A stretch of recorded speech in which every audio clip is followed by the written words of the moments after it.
Hi everyone, my name is Hannah Mills. I'm here to discuss our conclusions to our developmental case assessment paper. One of the first things that we are to discuss is the implications to social work and our child's development.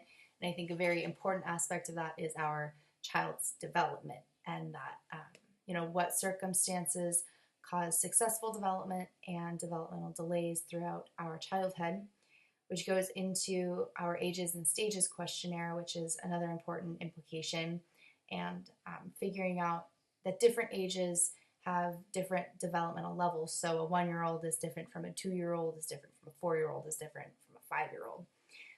And another important one is that we implicate our biopsychosocial framework and what has already happened that creates the successful or not so successful development or causes developmental delays, how we can take the biopsychosocial framework and put it into our ages and stages questionnaire and figure out why has the child developed to this and what can they develop into.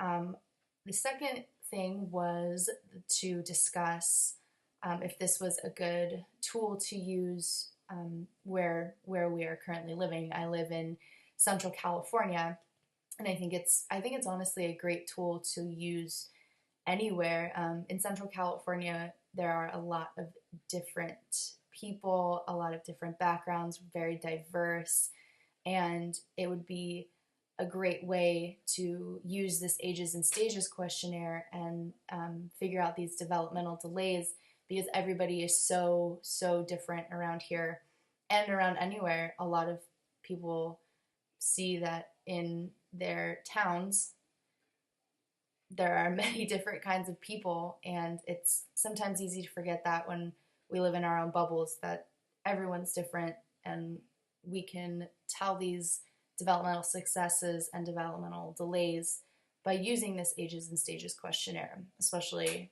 around here, I think it would be very beneficial to a lot of social work practices.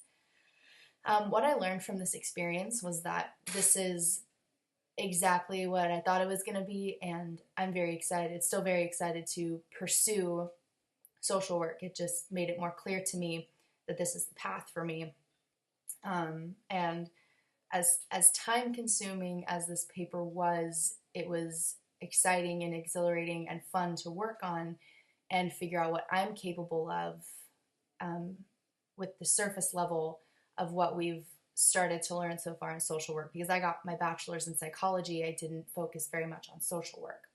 So when I'm implicating social work into what I learned in psychology, it's all kind of starting to click, and I'm really enjoying myself. And that's what I've learned, is that this is exactly what I want to do, even if it's just the very beginning. I haven't really learned that much, but I'm already very confident that this is what I want to do, and that it's teaching me to think outside of the box, outside of yourself. That, like I said, there are so many different types of people, so many different developmental delays and successes among everybody, and it really helped me focus outside of myself and look into the development of someone else, someone else's child, someone who I'm not as familiar with.